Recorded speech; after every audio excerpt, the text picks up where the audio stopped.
قل انی اخاف ان عصیت ربی عذاب یوم عظیم، کہہ دیجئے مجھے تو خود اندیشہ ہے اگر میں اپنے رب کی نافرمانی کروں تو ایک بڑے دن کا عذاب مجھے آ پکڑے گا۔ میں اپنے آپ کو مستثنا نہیں سمجھتا، میں بھی بندہ ہوں، اگر میں معصیت کروں، اگر میں اپنے رب کی نافرمانی کروں، ظاہر بات ہے کہ یہ جو ہے اگر بہت بڑا اگر ہے، ظاہر اس کے حضور کا امکان نہیں، حضور کے لیے سمجھانے کے لیے ان لوگوں کو بتایا جا رہا ہے۔ قل اللہ اعبد مخلصا لہ دینی، پھر وہی۔ حالانکہ دیکھیے ایک بات ہے کہ ایک ہی اسلوب کو بار بار تکرار سے لانا عام ہماری دنیا میں جو ہمارے نگارش کے اور جو بھی یعنی تصنیف و تعریف کے اصول ہیں اس کو عیب سمجھا جاتا ہے کہ یہ تو تصنیف و تعریف کا عیب ہے، ایک ہی اسلوب کو آپ تکرار میں لا رہے ہیں۔ یہ تو کمال اللہ کا ہے فصاحت و بلاغت کا کہ وہ لا رہا ہے اس کو بار بار، اور پھر کوئی بھاری نہیں گزرتا، بلکہ یہ کہ اس کے اندر اس کے اور حسن بڑھ رہا ہے۔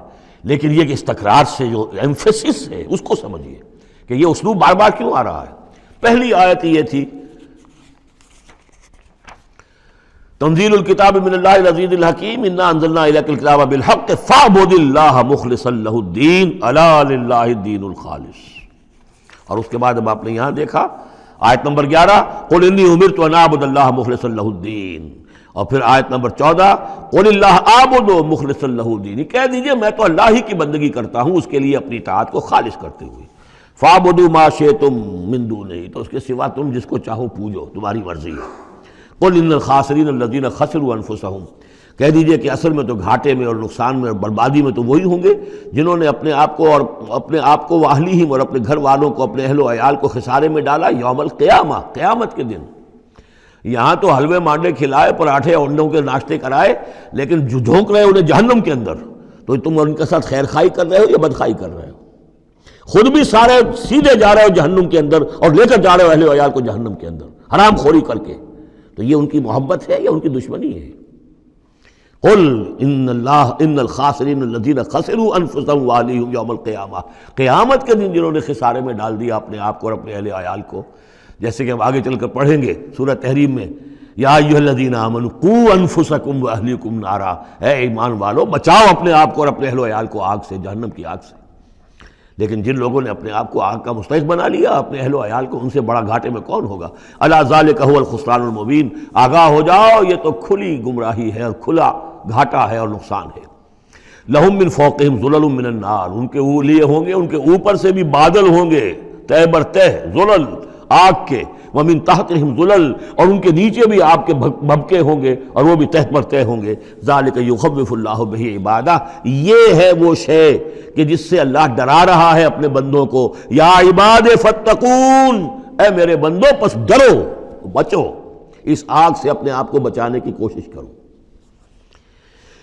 والذین اجتنبوا الطاغوت ان یعبدوها، اور وہ لوگ کہ جنہوں نے طاغوت کا انکار کیا، ان سے کنارہ کشی کر لی، ان کی بندگی نہیں کی، اور طاغوت کا لفظ سورہ بقرہ سے پڑھتے ہوئے ہم آ رہے ہیں، فمن یکفر بالطاغوت ویؤمن باللہ فقد استمسک بالعروۃ الوثقی، جو بھی اللہ کی اطاعت سے سرتابی کر رہا ہے وہ طاغوت ہے۔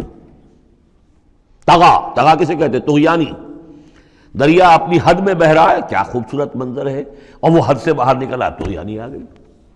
یہ انسان اللہ کی بندگی کی حد میں رہے، بہت اچھا ہے، اللہ کا خلیفہ ہے، اشرف المخلوقات ہے، اور بڑھ گیا آگے اور اللہ کی حدود کے اندر داخل ہو گیا، اپنے نفس کو بنا لیا مطاع یا کسی اور کو بنا لیا مطاع، خود حاکم بن بیٹھا یا کسی اور کی حاکمیت کا قائل ہو گیا اللہ سے آزاد ہو کر، تباہی ہے، بربادی، وہ طاغوت ہے۔ تو جن لوگوں نے بھی کنارہ کشی کر لی اس سے کہ وہ طاغوت کی بندگی کریں، وَأَنَابُوا إِلَى اللَّهِ، اور انہوں نے رخ کر لیا اپنا اللہ کی طرف، رجوع کر لیا اللہ کی جانب، لَهُمُ الْبُشْرَى، ان کے لیے بشارت ہے، فَبَشِّرْ عِبَادِ، تو اے نبی میرے ایسے بندوں کو بشارت دے دیجئے، اللہم ربنا اجعلنا منہم۔ یہ جو اب اگلی آیت آ رہی اس کو غور سے سنیے، فَبَشِّرْ عِبَادِ الَّذِينَ يَسْتَمِعُونَ الْقَوْلَ فَيَتَّبِعُونَ أَحْسَنَهُ، جو لوگ کے کلام سنتے ہیں، بات سنتے ہیں، اور پھر جو اس کا بہترین رخ ہوتا ہے، بہترین پہلو ہوتا ہے، اس کی پیروی کرتے ہیں۔ یعنی یہ کہ دین جس کی طرف کہ اللہ تعالیٰ تمہیں بلا رہا ہے، اس کے بھی درجے ہیں۔ ایک درجہ ہے صرف اسلام کا، ایک اس سے اونچا درجہ ہے ایمان، ایک سب سے اونچا درجہ ہے احسان، واللہ یحب المحسنین۔ تو اچھے سے اچھے درجے کی طرف جانے کی کوشش کرو۔ ہمارا معاملہ کیا ہے دنیا میں؟ تو ہم سمجھتے ہیں کہ اچھی سے اچھی، بہتر سے بہتر ہے، جستجو کی خوب سے ہے خوب تر کہاں، اور دین میں ہم کہتے ہیں ذرا اور کم پر بھی گزارا ہو جائے، کہیں اور تھوڑی رعایت کر کے پیچھے چلے جائیں، پاس ہو جائیں کسی طرح کم سے کم کے لیے. یہ ہے در حقیقت جو کہ برعکس روش ہونی چاہیے. فَيَتَّبِعُونَ أَحْسَنَ، عزیمت کا راستہ اختیار کرو، بہتر سے بہتر کے لیے. ایم ہائی، دین کے معاملے میں بھی اپنا ارادہ جو رکھو وہ اونچا رکھو. تو یستمعون القول، جو بات سنتے ہیں وہ یتبعون احسن، جو اس کی احسن ترین پھر اس کے اندر جو پہلو ہے اس کا اتباع کرتے ہیں. اولئک الذین ہداہم اللہ، یہ ہیں وہ لوگ جنہیں اللہ نے ہدایت دی ہے. واولئک هم اولو الالباب، اور یہی وہ لوگ ہیں کہ جو اولو الالباب ہیں، ہوش مند ہیں، عقل مند ہیں. افمن حق علیہ کلمۃ العذاب، اور یہاں پھر وہی آ گیا، بھلا وہ شخص کہ جو مستحق ہو چکا ہے، جس پر لاگو ہو چکی ہے عذاب کی بات، یعنی جو مستحق ہو گیا عذاب کا، اس کے بعد کیا پھر چھوڑ دیا گیا. کمن ہوا فی الجنہ، کیا وہ برابر ہو جائے گا اس شخص کے کہ جو جنت میں جانے والا ہے. یہ گویا کہ یہاں پر محذوف ہے. افانت تلقن من فی النار، تو اے نبی کیا آپ اس کو نکال سکیں گے آگ سے؟ اس کے اوپر تو اللہ کی طرف سے وہ قانون عائد ہو گیا، دفعہ لگ چکی. جیسے آپ کہتے ہیں اس پر تو دفعہ 302 لگ گئی، تو جن لوگوں پر وہ دفعہ لگ چکی ہے اللہ تعالیٰ کی طرف سے کہ یہ لوگ اس مقام کو پہنچ گئے پوائنٹ آف نو ریٹرن کو، کہ اب ان کے دلوں پر مہر کر دی گئی، اب یہ ایمان نہیں لائیں گے، تو ان کو اے نبی آپ ان کو اب آگ سے نکال نہیں سکتے. لیکن الذین اتقوا ربہم، لیکن وہ لوگ کہ جو لوگ اللہ کا تقوی اختیار کریں گے، لہم غرف من فوقہا غرف مبنیہ، ان کے لیے تو بالا خانے ہوں گے، ان کے اوپر اور بالا خانے ہوں گے ایک دوسرے کے اوپر. اللہ تعالیٰ جنت کے اسکائی اسکریپرز دے گا، جیسے کہ آج آپ دیکھتے ہیں 102 منزلیں اور 110 منزلیں چلی جا رہی ہیں. تو غرف من فوقہا غرف، بالا خانے اور بالا خانوں پر بالا خانے، مبنیہ جو چنے ہوئے ہوں گے ایک دوسرے کے اوپر. تجری من تحت الانہار، ان کے دامن میں ندیاں بہتی ہوں گی. وعد اللہ، یہ اللہ کا وعدہ ہے جو ہو چکا. لا یخلف اللہ المیعاد، اللہ تعالیٰ اپنے وعدے کی خلاف ورزی نہیں کرتا.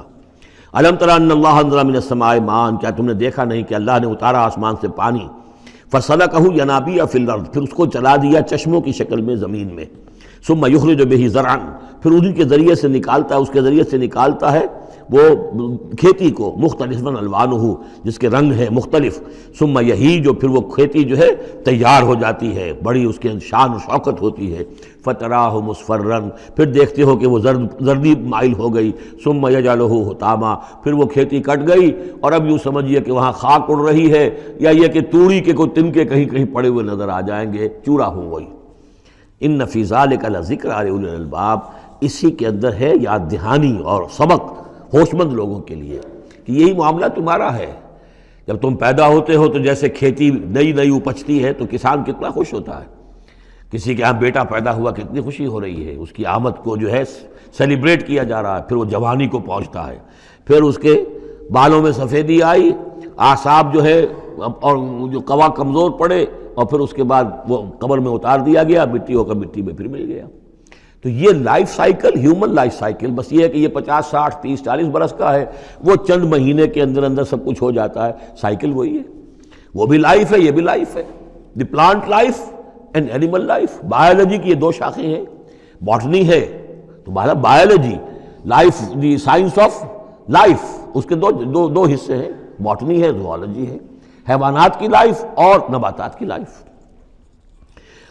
افمن شرح اللہ صدرہ، پھر وہی حذف کا موضوع کا اسلوب آ رہا ہے. افمن شرح اللہ صدرہ للاسلام فہو علی نور من ربہ، بھلا وہ شخص کہ جس کے سینے کو اللہ نے کھول دیا ہو اسلام کے لیے، اور وہ اپنے رب کی طرف سے نور پر ہے، اندرونی بصیرت اس سے حاصل ہے، اندر اس کا جگمگا رہا ہے اللہ کے ایمان کے ذریعے سے، اور جو بصیرت اللہ نے اسے عطا کر دی ہے. اب پھر آگے اس کو چھوڑ دیا گیا. کیا مطلب ہے؟ افمن شرح اللہ صدرہ للاسلام فہو علی نور من ربہ، جو اپنے رب کی طرف سے نور کے پر ہے. کمن ہوا فی الظلمات، کیا وہ اس شخص کے مانند ہو جائے گا جو اندھیروں میں بھٹک رہا ہے؟ لیکن نہیں، اس کو یہاں درج نہیں کیا.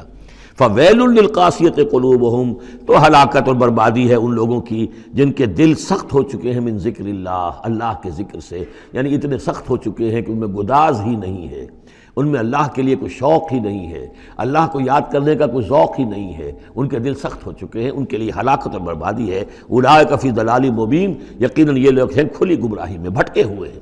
اللہ نزل احسن الحدیث کتابا متشابہا، اللہ نے اتاری ہے بہترین حدیث. اصل میں ہمارے ہاں یہ لفظ حدیث جو ہے اس کے ایک ہی معنی لوگوں کو معلوم ہے، حدیث قرآن قرآن ہے، حدیث حدیث ہے، حدیث سے مراد ہے حدیث رسول صلی اللہ علیہ وسلم۔ قرآن مجید میں کہیں حدیث کا لفظ حدیث رسول کے لیے نہیں آیا۔ ایسے حدیث کا لفظ صحیح ہے، حدیث رسول ہے، وہ اس میں کوئی شک نہیں، لیکن ہمیں جاننا چاہیے قرآن کی اصطلاح کیا ہے۔ بہترین حدیث قرآن ہے، فَبِأَيِّ حَدِيثٍ بَعْدَهُ يُؤْمِنُونَ، اس قرآن کی جیسی حدیث کے آنے کے بعد اب اور کس چیز پر ایمان لائیں گے؟ تو یہاں پر بھی لفظ حدیث آ رہا ہے، اللہ کا کلام ہے یہ، تو اللہ نزل احسن الحدیث، اللہ نے بہترین بات نازل فرمائی ہے، بہترین کلام نازل فرمایا ہے، کتاباً، کتاب کی صورت میں، متشابہاً، اس کے مضامین بہت متشابہ ہیں۔ اب جیسے ہم دیکھ چکے ہیں کہ 7 جگہ تو قصہ آدم و ابلیس آ رہا ہے، حالانکہ اس میں ہر جگہ کوئی نہ کوئی نئی بات ہے، کچھ نہ کوئی فرق ہے، لیکن یہ کہ 7 جگہ آ رہا مشابہ تو ہے نا۔ قرآن کو جو شخص پڑھ رہا ہے، اگر ایک ہفتے میں وہ ختم کرتا ہے تو گویا کہ ہر ہفتے اسے کہیں نہ کہیں وہ آدم و ابلیس کا تذکرہ جو ہے وہ مل جائے گا ہر روز میں۔ تو اس طریقے سے یہ کہ جو اہم مضامین ہیں وہ قرآن مجید میں اس طریقے سے لائے گئے ہیں کہ صورتیں مشابہ ہیں، صورتوں کے جوڑے ہیں، مثانیہ دہرائی ہوئی یا جوڑوں کی شکل میں دونوں معنی ہو سکتی ہیں اس کی۔ تقشعر منہ جلود الذین یخشون ربہم، جن لوگوں کے اندر اللہ کی خشیت ہے ان کے رونگٹے کھڑے ہو جاتے ہیں اس کتاب کو پڑھ کر، اس کو پڑھتے ہوئے ان پر جو اللہ تعالیٰ کا خوف اور اللہ کی خشیت طاری ہوتی ہے تو جسم کے جو بال ہیں، جلد کے اوپر جو بال ہیں وہ کھڑے ہو جاتے ہیں۔ ثم تلین جلودہم وقلوبہم الی ذکر اللہ، پھر اس کے بعد ان کی کھالیں بھی اور ان کے دل بھی اللہ کی یاد میں نرم پڑ جاتے ہیں۔ ذالک ھدی اللہ یہدی بہ من یشاء، یہ اللہ کی ہدایت ہے جو وہ دیتا ہے جس کو چاہتا ہے۔ ومن یضلل اللہ فما لہ من ہاد، اور جس کی گمراہی پر اللہ تعالیٰ کی طرف سے مہر ثبت ہو چکی پھر اس کے لیے کوئی ہدایت دینے والا نہیں۔ افمن یتقی بوجہہ سوء العذاب یوم القیامہ، پھر وہی حذف کا موضوع ہے، کا اسلوب ہے، بھلا وہ شخص کہ جو اپنے چہرے کو سوء العذاب سے بچانے کی کوشش کرتا ہے، جو روکتا ہے اپنے منہ سے، آگ کی لپیٹ آ رہی ہے، آگ کے جو ہے تھپیڑے آ رہے ہیں، اور وہ کیا کرے، چہرہ جو ہے اس کی زد میں ہے۔ افمن یتقی بوجہہ، اپنے چہرے سے روکتا ہے سوء العذاب، عذاب کو، یوم القیامہ، قیامت کے دن، تو کیا بھلا وہ شخص اس کے برابر ہو جائے گا جو روح و ریحان و جنت نعیم کے اندر ہے؟ برابر تو نہیں ہوگے۔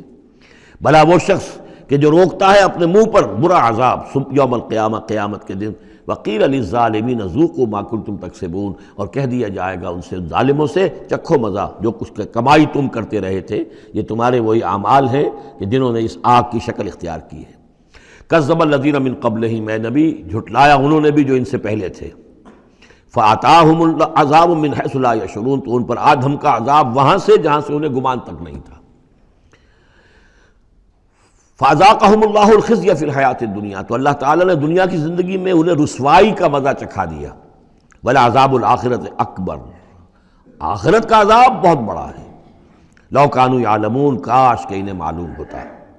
وَلَقَدْ ضَرَبْنَا لِلنَّاسِ فِي هَذَا الْقُرْآنِ مِنْ كُلِّ مَثَلٍ، اور ہم نے تو انسانوں کے لیے اس قرآن میں تمام مثالیں بیان کر دی ہیں، ہر طریقے سے بات کو کھول دیا ہے، کتنے ہی اسلوب ہم نے اختیار کر لیے ہیں، کتنی ہی ترتیب سے بات بتا دی ہے، لعلہم یتذکرون، شاید کہ وہ دھیان کریں، تاکہ وہ توجہ کریں، سبق حاصل کریں۔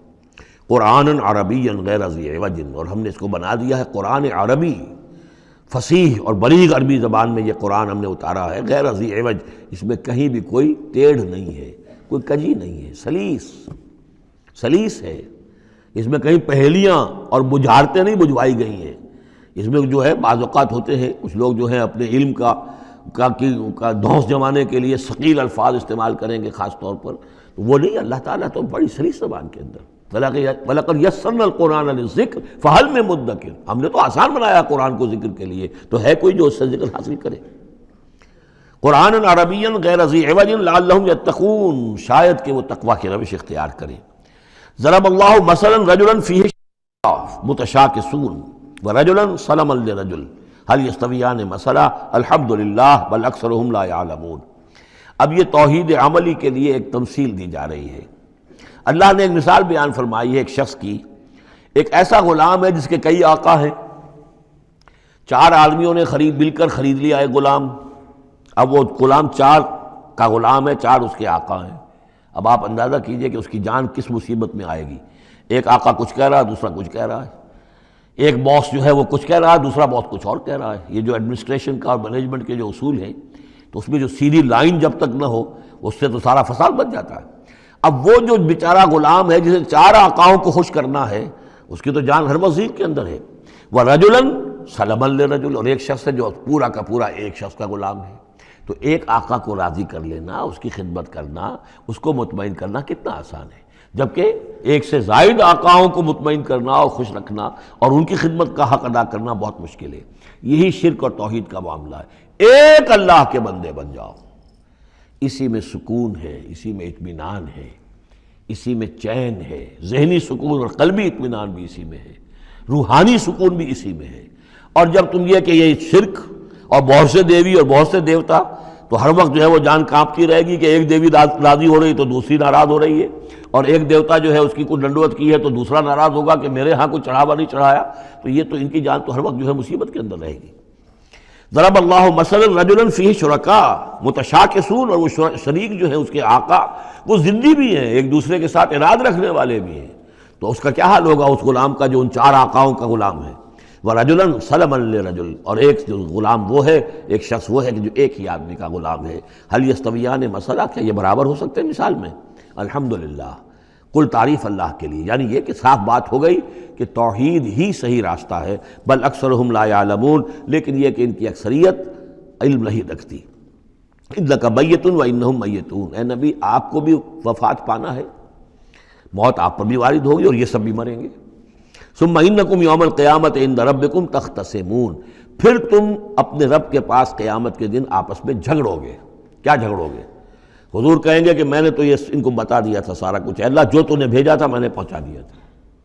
ان میں سے ہو سکتا ہے کچھ کھڑے ہو کر یہ پلی لیں کہ نہیں مجھ تک بات نہیں پہنچی تھی، یہ جھگڑا ہوگا پھر، کیونکہ اللہ تعالیٰ نے تو بھیجا محمد رسول اللہ صلی اللہ علیہ وسلم کو، اور جواب دہی ان سے بھی ہوگی۔